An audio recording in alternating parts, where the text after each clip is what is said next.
Di mana titik tidak masuk akalnya? Di mana titik tidak masuk akalnya? Aksara film passwordnya. Innalillahi. Aduh. Hai guys, kali ini gue akan membawakan sebuah film azab yang mentutorialkan cara agar kaki terdelete seperempat dari kehidupan cuman bermodalkan durhaka kepada emak. Jadi daripada berbacot real lebih lama lagi, mari kita gaskan. Kisah ini berawal dari pekerja Shopee Food yang sedang ditodong oleh emaknya yang berpenyakitan ini terlihat dari koyo yang menempel di bawah jidatnya. Namun saat anaknya bernama Jordi ini dimintai uang buat ke dokter, tentunya Jordi kagak mau sebab gajinya udah sangat kecil karena dipotong tapera. Aku tuh setiap hari kerja capek-capean, Bu. Ibu gampang banget minta uang sama aku. Lagian ini emak selama muda kagak punya tabungan buat hari tua apa ya? Nah, sesampainya Jordi di tempat kerja, terlihat ia bekerja sebagai builder di IKN, dimana karena dilihat telat oleh bosnya, tentunya cangkem yang suaranya seperti knalpot ember langsung keluar. Sampai akhirnya kini gaji Jordi bukan cuma dipotong tapera, melainkan juga dipotong kenyataan. Maaf. Udahlah, saya nggak mau pusing. Kamu saya pecat. Aduh, mirisnya. Selamat datang di dunia pengangguran. Tapi untungnya dengan kekuatan sebagai anak yang sangat soleh, si Jordi berhasil gagal dipecat. Setelah bilang kalau alasannya telat karena merawat emaknya yang sakit-sakitan, bahkan tiap malam Jordi sampai begadang karena menunggu emaknya yang lagi boker dan butuh bantuan untuk dicebokin. Wah, sungguh tidak sesuai realitas sekali ya. Emang manusia kebanyakan omong kosong.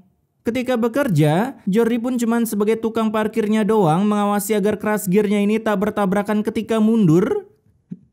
Buat yang tahu-tahu aja nih ya apa itu crash gear. Dimana sembari bekerja, Jordi pun mencurahkan isi hatinya yang katanya kunci sukses adalah bekerja keras. Tapi setelah bekerja keras bertahun-tahun, Jordi kagak juga sukses. Sejak kapan kunci sukses adalah bekerja keras? Kunci sukses mah punya orang dalam dan kaya sedari lahir. Di sisi lain emak Jordi pun datang ke pengepul barang bekas agar punya uang buat beli obat, tapi sayangnya uangnya masih belum cukup. Saya harus bagaimana ya? Ke lampu merah aja bu, modal nyanyi gak jelas terus minta sedekah. Hasil karena kagak cukup kini emak Jordi berusaha mencari kerjaan lain. Ya elah malah turu. Ternyata beliau turu duluan guys sebelum nyari kerja sampingan. Alhasil si emak pun diamankan oleh para minion, bahkan sampai dibuatkan minuman es leci hingga keadaannya mulai membaik. Ya biasalah, manusia di sini kagak daftar BPJS jadi ya gini. Sakit tinggal nunggu wasted doang anjing. Nah sore harinya saat Jordi pulang, ia pun auto ngamuk-ngamuk akibat emaknya kagak masak karena lemes, apalagi di rumahnya juga udah kekurangan cuan. Kekurangan cuan? Lah itu alis di permak. Orang miskin mana yang alisnya didaur ulang kembali? Karena nggak ada makanan, si Jordi pun memaksa emaknya pokoknya masak, bodo amat mau pingsan atau wasted ketika masak. Si Jordi mau jadi top global anak durhaka cuy. Namun ketika mau memasak, si emak pun tak sengaja menelan mic clip on sampai terdengarlah suara lambungnya yang udah berdemo. Harus gimana ini? ASMR suara lambung guys. Apalagi udah susah-susah bikin mie instan, mie-nya malah ditempeleng sampai berantakan di lantai oleh Jordi. Sebab dia lagi gak doyan mie dan berujung keluar mencari santapan nasi padang dan hidangan pencuci mulut berupa serabi legit. Kalau tahu punya uang kenapa kagak dari tadi aja anjing makan di luar? Kala itu selesai makan, Jordi pun bertemu mak pencari pahala yang niat membantu mak Jordi dengan mengumpulkan sumbangan agar bisa ditransfer ke rumah sakit. Hasil tentunya Jordi menggunakan teknik seperti kalian lagi disodorin uang oleh keluarga kalian, mau-mau tapi malu. Awalnya nolak tapi dalam hati tawarin lagi dong. Dan pulang dengan full senyum, apalagi di rumah emaknya disuruh berakting di dalam acting dengan pura-pura sakit. Cepetan sekarang pura-pura tidur. Tapi bukan gak sakit. Lah, gak sakit? Tadi bilang sakit, mana yang bener sih? Dimana tak berselang lama datanglah mama pencari pahala ini yang udah siap menggiveaway-kan uangnya. Tapi sebelum itu mereka pun menginterview mak Jordi terlebih dahulu agar durasinya makin panjang dan AdSense iklannya makin bertambah. Kayak siapa tuts? Bahkan di sana Jordi pun bilang kalau maknya udah dianugerahi penyakit yang super ekstrim, salah dikit bisa koit seketika. Ada dokter bilang ada tumor di kepalanya. Ini sih terlalu ekstrim sih bang. Jadinya mendengar itu, si mak pun tentunya bagong, begitu juga para mama kampung ini yang lalu memberikan iuran dan diterima dengan teknik mau-mau tapi malu. Gak usah bu, terima kasih, nanti ngerepotin, gak usah. Terima kasih banyak bu, saya terima uangnya. Nah seperti itulah gambaran kita semua kalau lagi disodorin uang oleh salah satu anggota keluarga besar. Ketika mereka pergi, si Jordi pun tentunya bukan membawa Simak ke rumah sakit, melainkan ingin menggunakan uang tersebut untuk top up diamond. Bahkan keesokan harinya si Jordi memaksa emaknya untuk jangan keluar kamar agar pengcosplaynya sebagai emak berpenyakitan tetap berjalan lancar tanpa hambatan. Nah di sisi lain ada keluarga Minion yang anaknya lagi tantrum. Bahkan diajak syuting buat endorse pun si kids ini tetap tantrum mengambekan. Nih buat adek, jangan nangis lagi ya. Nggak mau. Canda gue guys, canda aslinya kagak gini. Kembali ke Jordi, saat lagi healing selesai nongki di warung teh Yuli bersama John, ia pun bertemu mama para pencari pahala ini lagi, yang katanya mereka akan membuka iuran sumbangan lagi, tapi kali ini melalui aplikasi TokTok, modal joget-joget doang depan Mak Jordi yang lagi sekarat kalau ada orang yang ngasih gift. Terlebih lagi, selain rencana tersebut, mereka pun juga memiliki rencana A dengan merekomendasikan Pak Ustadz membuka iuran satu kampung yang membuat Jordi seketika full senyum dari kejauhan bersembunyi di balik pohon ganjau versi lokal. Tapi sayangnya seketika senyum itu berubah menjadi kepanikan ketika Pak Ustadz nyamperin Jordi dan berkata seperti ini. Nanti sekalian saya antar ke rumah sakit pakai mobil saya. Mama, mau alasan bagaimana lagi itu? Hasil mendengar hal tersebut, kini Jordi pun buru-buru pulang dan langsung membriefing emaknya agar memasang wajah pucat seperti zombie. Anehnya lagi si Mak malah mau-mau aja sehingga saat Pak Ustadz datang ia pun terbagongkan melihat wajah Mak Jordi begitu pucat bukan pucek. Kala itu Jordi pun terpaksa membawa maknya ke rumah sakit ditemani Pak Ustadz padahal baru aja uangnya mau dipakai top up beli skin legend. Dan untungnya di sini saat sampai Pak Ustadz ketinggalan dompetnya di dalam mobil Avanza yang baru aja ia beli kemarin seharga 130 juta warna putih tahun 2016 minus lecet pemakaian. Sehingga Jordi pun langsung mengunci emaknya di sebuah ruangan yang direkam oleh kameramen yang sedang parkur di atas genteng. Nah saat Pak Ustadz datang, Jordi pun bilang kalau proses emaknya masih lama sampai Pak Ustadz memberikan uang sumbangannya ke Jordi karena beliau sedang ada acara My Trip My Adventure jam 11 siang. Sedangkan emak Jordi akhirnya berhasil dikeluarkan oleh OB di sana dan langsung diamankan oleh Jordi agar emaknya kagak ngasih tahu Pak Ustadz yang kala itu sedang menelpon tim jejak petualangnya. Dimana saat lagi berdebat dengan emaknya, kini si Mak kepalanya mulai kena kutukan di bagian otak kecilnya yang menebar-debarkan seperti generang mau terang yang lalu malah rebahan santuy di sebuah lantai. Kala itu si Mak akhirnya harus dirawat di rumah sakit padahal rencana awalnya kagak seperti ini agar uang sumbangannya utuh dan bisa top up diamond sesuka hati. Hasil Jordi pun memiliki rencana kebegundalan kelas akut dengan berkata seperti ini. Maaf, apa mas keluarga dari ibu tadi? Oh enggak sus. Biar kagak perlu bayar ya kan? Pura-pura aja bukan keluarga. Nah malam harinya Jordi pun kedatangan bosnya yang kembali membuat Jordi auto full senyum Pepsodent seperti kembaran kalian yang ada di Uluwatu setelah mendengar bosnya secara blak-blakan berkata seperti ini. Kamu datang ke proyek ya, biar nanti saya bantu semua pengobatannya. Bisa dibayangkan berapa dana anggaran itu yang mau dikasih ke Jordi? Ya mentok-mentok lah seperti anggaran terkena virus. Anu itunya lagi diiniin. Keesokan harinya saat bosnya datang ke proyek, Jordi pun ikutan langsung ngespon di sana dan merubah senyumannya kemarin menjadi kecemasan seperti paket kalian sedang diantar ke alamat tujuan tapi lupa kalau lagi bokek karena aduh. Kamu kenapa? Ayo kita jalan. Biar nanti di rumah sakit saya bayar semua biaya operasinya. Kurang mendak-dikduk apalagi hidup ini. Kali itu Jordi pun terpaksa mengantar bosnya ke rumah sakit sedangkan Sima akhirnya sadar dari pingsannya dari kemarin pagi. Buset dah. Pingsan seharian itu pingsan apa koma anjing. Dan tak berselang lama datanglah Jordi bersama bosnya ke sana sambil mendak-dikduk serkan jantungnya takut ketahuan. Apalagi ketika si bos bertemu dengan suster yang mengatakan kalau Mak Jordi udah sadar dan sudah boleh dijenguk. Buset dah.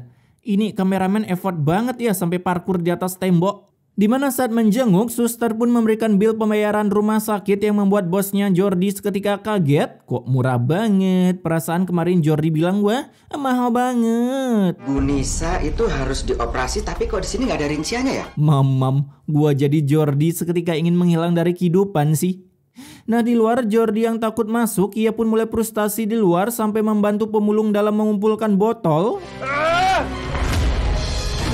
Anjas, yang gini-gini diperluin di dalam timnas cuy. Bukan tendangan jumpa fans, acuaks.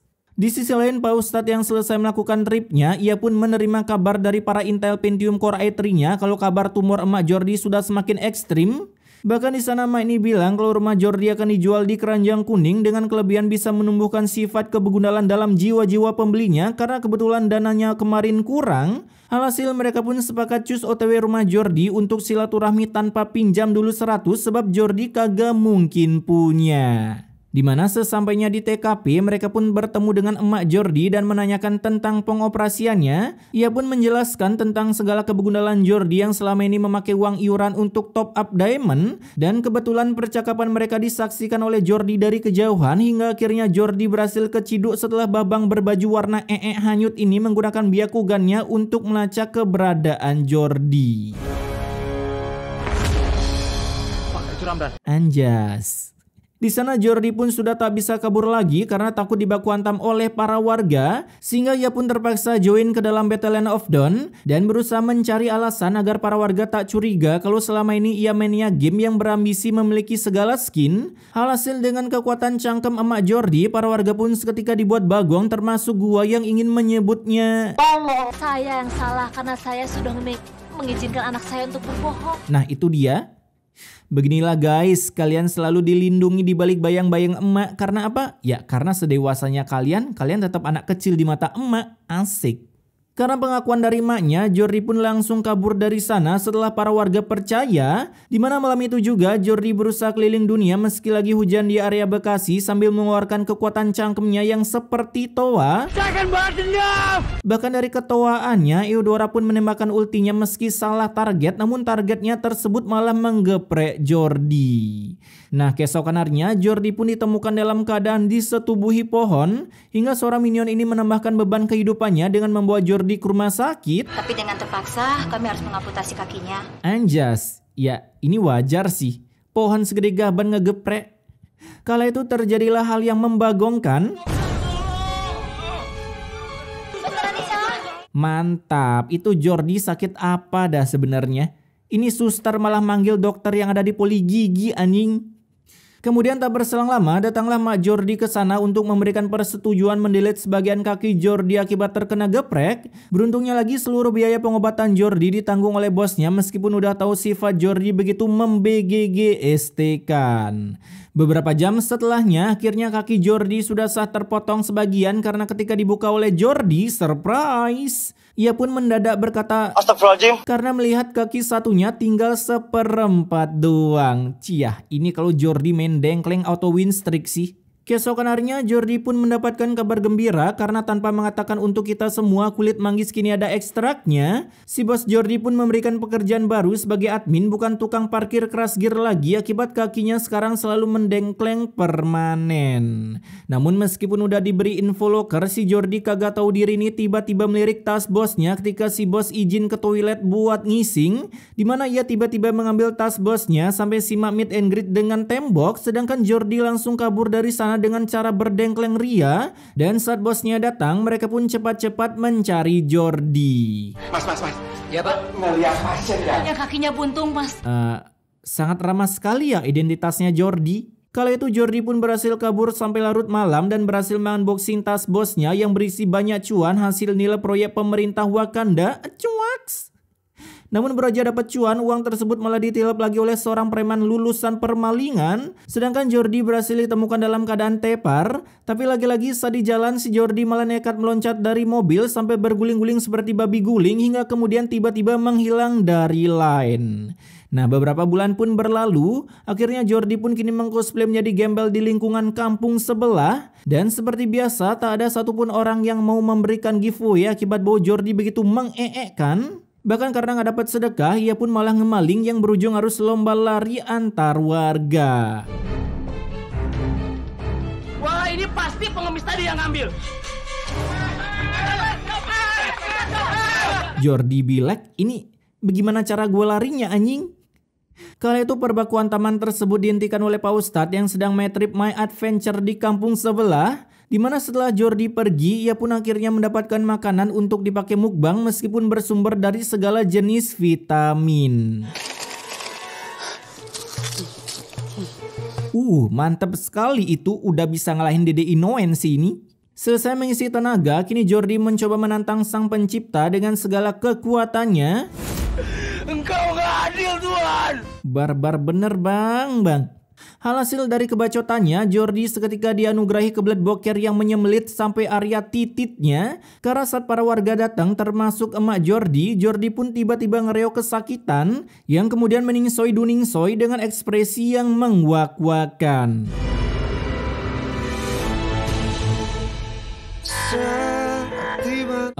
Lu kenapa tatap-tatapan sama kameramen bang? Nah singkat cerita, karena mata gue panas kebetulan sto lagi langka, kita langsung aja ke proses saat Jordi akan dimakamkan, dimana liang lahatnya tiba-tiba menyala bangku. Bahkan setelah ditimbun dengan tanah, editor pun kembali menghadirkan editan pelukan kehangatan yang begitu menggaibkan. Pak Ustadz gimana ini Pak Ustadz? Seketika kena jutsu Mokuton. Setelah didoakan, akhirnya efek itu pun hilang juga dan akhirnya Jordi siap dikubur sampai ke inti bumi. Namun lagi-lagi ketika mereka hendak pulang, Astagfirullahaladzim. lagi-lagi semburan skill 1 Valir menyembur keluar dari dalam neraka. Apalagi meskipun udah disembur pakai elemen Suiton, Saiton no Jutsu. Kuburan Jordi pun tetap menyala sampai mereka mengikhlaskan Jordi untuk melalui pemakaman beda server, yaitu dikremasi. Menyala Jordiku. Oke, pesan immortality-nya di sini, rawatlah mak kalian sebagaimana beliau merawat kalian sewaktu kecil. Kecuali kecilnya kalian sama sekali tak dirawat atau tak dipedulikan, baru dah tuh kalian mikir kalau kalian anak